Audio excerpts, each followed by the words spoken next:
"James, you're a disgrace to this family. You're not wanted here." Those sharp words, filled with anger and disappointment, cut through the air. They came from my own father, spat out like venom in the middle of my brother Paul's wedding celebration. The sting of humiliation was unbearable, made even worse by Paul's silence. He said nothing, standing by as our father threw me out like I was nothing. Anger surged within me, and I was on the verge of storming out when something unexpected happened. Someone asked for help. A staff member at the wedding, overwhelmed by a sudden crisis, reached out to me, pleading for assistance. This unexpected moment shifted the course of the evening. I helped, and in doing so, something changed. For the first time in years, my father truly saw the person I had become, not the failure he always thought I was. It was a shock not just to him but to me as well. My name is James, and I am one of 2 brothers in this family. Growing up, our father was a stern and demanding lawyer who always favored my brother Paul. Paul, the golden child, was everything my father wanted in a son: confident, successful, and seemingly flawless. As for me, I was always in Paul's shadow, never quite good enough.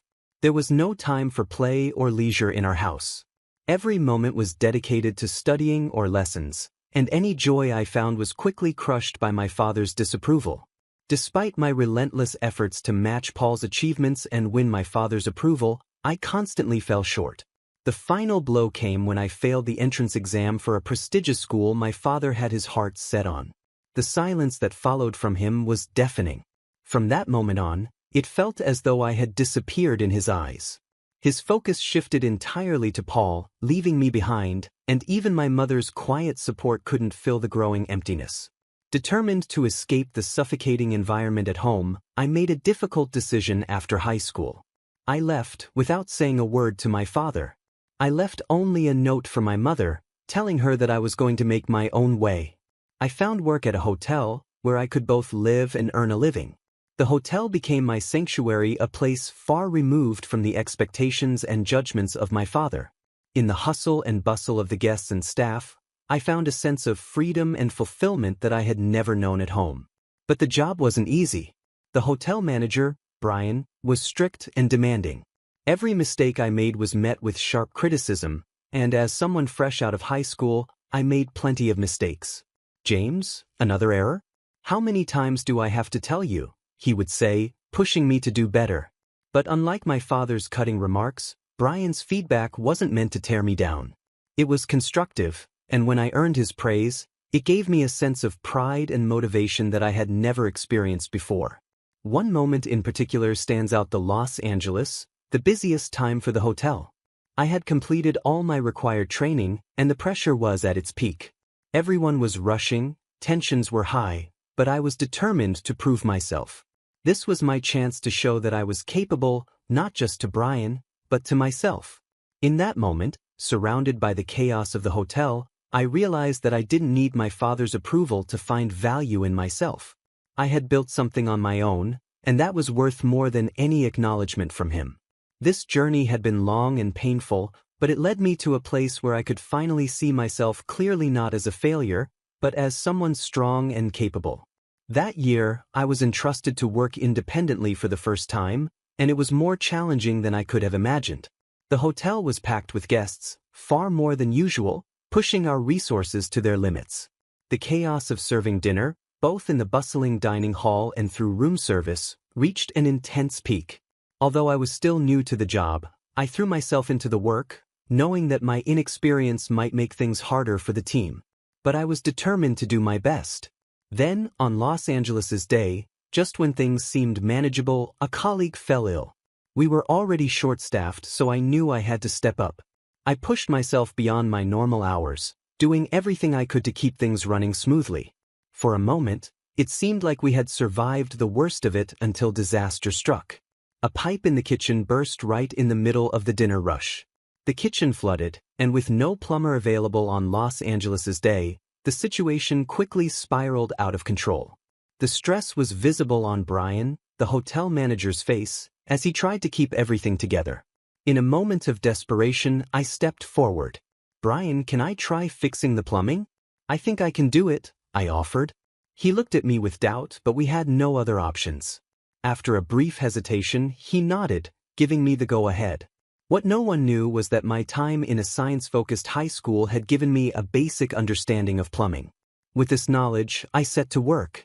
Half an hour later, the kitchen was back in order. The flood was gone, and the pipe was fixed. I turned to Brian, breathless, and said, "I've managed to fix it." He rushed over and turned the faucet, his face filled with anticipation. When water flowed smoothly from the tap, the room erupted in smiles and applause. "Great job, James. You're my pride and joy," Brian said warmly. His praise filled me with a sense of accomplishment unlike anything I had experienced before. Growing up with Brian's guidance at the hotel had been life-changing. Together, we had tackled the challenges of that chaotic Los Angeles' day and come out victorious. The sense of fulfillment I felt that day stayed with me and shaped who I became. 20 years passed, and I found myself fully immersed in my role at the hotel, thriving in a career I had built from the ground up. Then, one day, a letter arrived from my mother, breaking the long silence between us. It brought news of my brother Paul's upcoming wedding. Although I had grown distant from both my father and Paul, my mother's heartfelt plea for me to attend tugged at my heartstrings. Reluctantly, I agreed to go. The wedding venue was a lavish hotel, a reflection of Paul and Dad's taste for luxury and extravagance. As I walked in, dressed in my old, reliable suit, I couldn't help but feel out of place. The guests were all members of high society, and their elegance and wealth were apparent in every detail. Paul's bride, a woman of flawless grace, seemed to be the perfect match for his world, perhaps even the result of one of Dad's strategic alliances. In the waiting room, I was surrounded by faces of power and privilege, but I felt like an outsider. I sat quietly on the sidelines, a silent observer, watching the world that I had left behind unfold in front of me. The people around me danced their intricate dance of influence and wealth, but I didn't fit into their rhythm. The life I had built for myself felt far removed from this world, and for a moment, I questioned whether I should have come at all. But as I sat there, unnoticed and unacknowledged, I realized something. I no longer needed to fit into their world or seek their approval. I had carved out a life of my own, far away from the expectations and judgments that had once weighed me down. I wasn't the boy chasing after my father's acceptance anymore. I was James, someone who had found his own path, and that was enough. I locked eyes with two familiar faces, and a sense of unease immediately washed over me. My father's expression was unmistakable pure disapproval. Dad and Paul approached, their presence looming like a shadow. "Why are you here?" Dad's voice was deep, commanding, and filled with an all-too-familiar contempt, stirring memories I'd tried to forget. "Is it so wrong to want to celebrate Paul's wedding?" I replied, trying to keep my tone light, forcing a smile. "Oh, and by the way, congrats, Paul." Paul gave a half-hearted nod, his face conflicted, torn between family loyalty and the tension that had always defined our relationship. Before he could respond, Dad cut in again, his voice sharp as a blade. "What have you been doing all these years?" "No doubt working some worthless job." His words sliced through the air, filled with disdain. "James, you shouldn't be here," Dad continued, his tone now dripping with contempt. Before I could respond, my mother rushed over, clearly desperate to ease the situation. "Come on, James is here to celebrate. No need to be so harsh," she pleaded, her voice shaky but full of hope. But her words were in vain. "Enough, Mom," Dad said, his voice booming with authority, silencing her. "James, let me make this very clear. You are a disgrace. I don't want you ruining Paul's celebration. Get out." Anger boiled inside me, fueled by years of neglect and rejection. I hadn't even wanted to come to this wedding, and now, here I was, humiliated in front of everyone. "Fine, I'm leaving," I declared, my voice steady with resolve as I turned to leave. Just as I was about to walk out, a voice stopped me in my tracks. A wedding staff member hurried over, urgency written all over their face. "Excuse me," they said, slightly out of breath, "we have a problem." An unexpected guest showed up, and were short on seats and food. I turned back, seeing the tension in the room. Everyone was looking worried. Olivia, the wedding planner, the in-laws, and even my father. They were all scrambling for a solution. For a moment, I hesitated. Part of me wanted to walk out and leave them to their mess. After all, wasn't this the perfect opportunity to turn my back on the people who had turned their backs on me? But then, memories of the past began to surface. Despite everything, I remembered the times when Paul and I were kids. There were moments rare, but real when he would find time for me, when we would play together during study breaks, even when Dad's strict rules weighed on us both. Those memories softened my resolve, reminding me that, at least once upon a time, we were brothers, not just rivals. If I walked away now, I'd be no better than the man my father always accused me of being. With a sigh of determination, I turned back to the wedding staff. "Take me to Olivia," I said, my voice firmer now. The staff member's tense expression softened, relieved. I followed them back into the waiting room, reclaiming the space from which I had been so recently expelled. In the center of the room, Olivia, my father, and the bride's father stood with anxious faces, their concerns growing with every passing minute. As I approached, Olivia looked up, surprised but grateful to see me. "James, thank goodness. We really need help," she admitted, explaining the situation with the guest list and the seating arrangements. I took a deep breath, assessing the chaos. Despite everything that had happened, despite Dad's words and Paul's silence, I knew what I had to do. "All right, let's get to work," I said, stepping forward to take control of the situation. For the rest of the evening, I worked alongside Olivia and the other staff, making sure everything went smoothly. As the dinner unfolded without further issues, I couldn't help but notice the subtle glances from Dad and Paul. They didn't say a word, but their silence now felt different, almost as if, for once, they were seeing me in a new light. When the night finally came to an end, I stood at the edge of the reception, watching the happy couple share their first dance. I wasn't part of their world, but for the first time, I didn't feel like an outsider. I had proven to myself more than anyone else that I belonged, not because of their approval, but because I had forged my own way. As I quietly slipped away from the celebration, leaving before anyone could notice, I felt a sense of peace. This wasn't my world anymore, and that was okay. I had found my own place, and for me, that was enough. I approached, locking eyes with my father. His hostility was unmistakable, his demeanor stiff with anger. "Why has James returned?" he demanded, his tone sharp, almost cutting. Before the situation could spiral, Olivia, the wedding planner, quickly stepped in. "General Manager, please, we need your help," she pleaded, her voice filled with urgency. The title clearly caught my father off guard, and I could see the shock in his eyes as I calmly revealed my position. "I've been the general manager of this hotel chain for quite some time," I explained, my voice steady. "Since joining during the company's early days, we've expanded to several hotels and wedding venues across the country. In fact, this very hotel is under my supervision. I think I can handle this," I added confidently, dismissing Dad's looming protests with a wave of my hand. "Dad, I'm busy right now, we'll talk later." Without waiting for a response, I turned to Olivia, determined to get things back on track. "Relax, Olivia. Get the seating sorted, and I'll handle the food situation," I directed, watching the tension ease from her face. "Understood," she replied, her relief palpable. "I'll leave the food to you and take care of everything else." She hurried off to carry out the plan while I stepped out of the room, knowing all eyes were still on me. I headed straight to the kitchen, where my good friend, Chef Brandon, was busy with the day's preparations. "Hey you," I called out as I spotted him.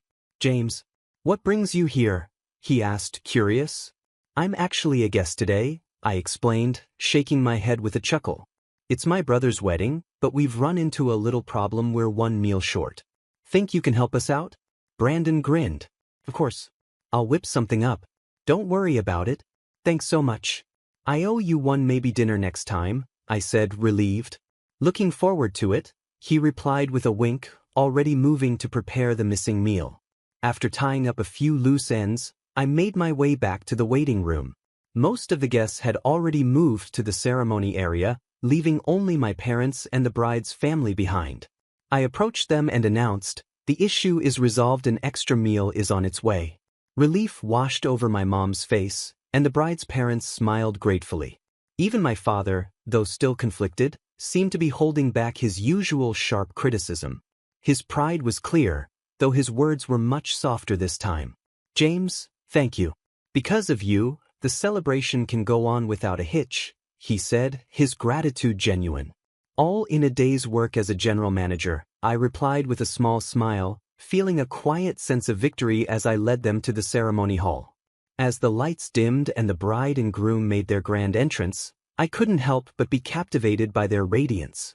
The ceremony unfolded smoothly, every detail falling into place as if the earlier chaos had never happened. When it was finally time for the meal, I made sure everything was in order, ensuring each guest was served without issue. Only then did I allow myself a quiet sigh of relief, knowing that the day had turned out well. After the ceremony, I found myself in warm conversations with both families. They expressed their heartfelt gratitude, especially the bride's family, who thanked me over and over for stepping in when things seemed to be falling apart. In that moment, as I shared smiles and gratitude with those around me, I remembered why I loved my job. It wasn't just about managing a hotel or overseeing events, it was about being able to make a difference when it mattered most. As they expressed their gratitude, I couldn't help but feel a warm glow in my heart. "James, thank you so much. We had the best day ever, all because of you," they said, their appreciation sincere and heartfelt. "No worries, I'm just glad I could help. Wishing you both all the happiness in the world," I replied with a smile, feeling proud of how the day had turned out. Turning to face my parents and Paul, I was greeted by my mom's beaming expression. "James, you did wonderfully." "Thank you," she praised, her voice full of pride. Paul stepped forward next. He was the first to apologize, his words genuine as he thanked me for stepping in. I couldn't help but smile. "As long as I could help, it's all good," I reassured him, my earlier resentment softening. Finally, I turned to my dad. He stayed silent, his emotions harder to read, but there was something in his eyes, a quiet acknowledgement. Though he said nothing, I could feel that, in his own way, he was grateful. There was a sense of closure in that moment, a realization that despite our differences, we could still find some common ground. Just then, my phone buzzed, signaling more work waiting for me at another hotel in the next town. I glanced at the message and sighed, not with frustration, but with a sense of purpose. Looks like I've got more work to do. But hey, I enjoy it, so no complaints, I said with a grin. "All right, I'm off. You two take care." As I left, I couldn't shake the feeling that this might be the last time I'd see Paul or Dad for a while, perhaps even for good. The thought lingered, but I didn't look back. I had work to do, and that's where I focused my attention. 5 days after Paul's wedding, I finally had a rare day off. Reclining on my sofa with a steaming cup of coffee, I was enjoying a moment of peace. That tranquility was soon interrupted by the chime of the doorbell. Curious about who it could be, I made my way to the door and was surprised to see Paul standing there. "Paul? What brings you here?" I asked, surprised by his unexpected visit. "Sorry, I got your address from Mom. I wanted to talk to you," Paul explained, his tone cautious. I welcomed him inside, not worrying too much about the state of my home. After all, it was just Paul. As I poured him a cup of coffee, he took a slow sip and commented, "Thank you, smells good." He tried to smile, but I could sense there was more on his mind. As we sat down to talk, Paul's demeanor shifted. His gaze became more intense, and I could tell he had something important to say. After a brief pause, he broke the silence. "I'm really sorry for everything," he said, his voice softer than I'd ever heard it. At first, I was taken aback. Paul rarely apologized for anything, and hearing him speak like this left me puzzled. "Hey, it's all right, Paul," I reassured him, trying to ease the tension. But it was clear he had more to say. Paul continued, opening up in a way I had never expected. "You might think I'm the older brother who has it all together, but the truth is I envy you, James." His words struck me like a bolt of lightning, completely catching me off guard. A heavy silence filled the room as his confession hung in the air. For a moment I was speechless. His admission shattered every preconceived notion I had about him. I always saw him as the golden child, the one who had everything I didn't. But here he was, sitting across from me, revealing a side of himself that I had never seen before. It was clear that beneath the surface, Paul had his own struggles. His vulnerability surprised me, leaving me unsure of how to respond at first. All I knew was that this was a turning point in our relationship, a moment that would redefine how I saw him and how we could move forward as brothers. In that moment, everything we'd been through, our rivalry, the distance between us, the unspoken tension seemed to fade away. We were just two brothers, finally understanding each other in a way we never had before. I never knew you felt that way, Paul, I admitted, feeling a bit guilty as I tried to process what he had just told me. That's the thing, it's not your fault, James, Paul reassured me, his weak smile showing how much emotion he was holding inside.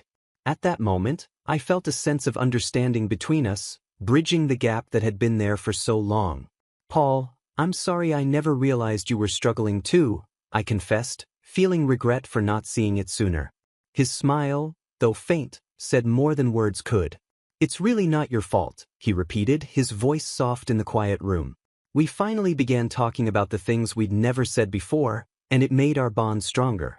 I admire you for getting through things I can't even imagine, I told him honestly. But I also want to share my story with you. I could feel the weight of my words as I paused to gather my thoughts. Paul stayed quiet, listening closely, giving me the space to continue. Breaking away from our parents and becoming independent wasn't easy, I said. In the beginning it was really tough. As I spoke, I realized we both had faced our own battles. Yeah, we've both had our share of struggles, Paul agreed, his words sincere. He seemed like he had more to say, but I wasn't sure how to guide him or what advice to give. So I just spoke from the heart. To be honest, Paul, I think you should do what you really want to do without worrying about Dad, I said, hoping it would help him find some clarity. Paul took in my words, and I could see a sense of relief wash over him. You're right, James. You've really helped clear my mind. Thank you, he said, his gratitude clear in his voice. No, thank you for coming over, I replied, meaning it. I walked him to the door, and before he left, he promised to come back for coffee soon. A month later, I received a letter from Paul. In it, he told me he had decided to leave his career as a lawyer to follow his true passion, glass craftsmanship. Even though Dad didn't approve, Paul found peace in his wife's support and new motivation in the path he had chosen. As I thought about Paul's journey and how our family had changed, I couldn't help but feel proud of the bond we had rebuilt. Lost in my thoughts, I was snapped back to reality by the sound of my phone alarm, signaling the start of another day in the job I had chosen and embraced.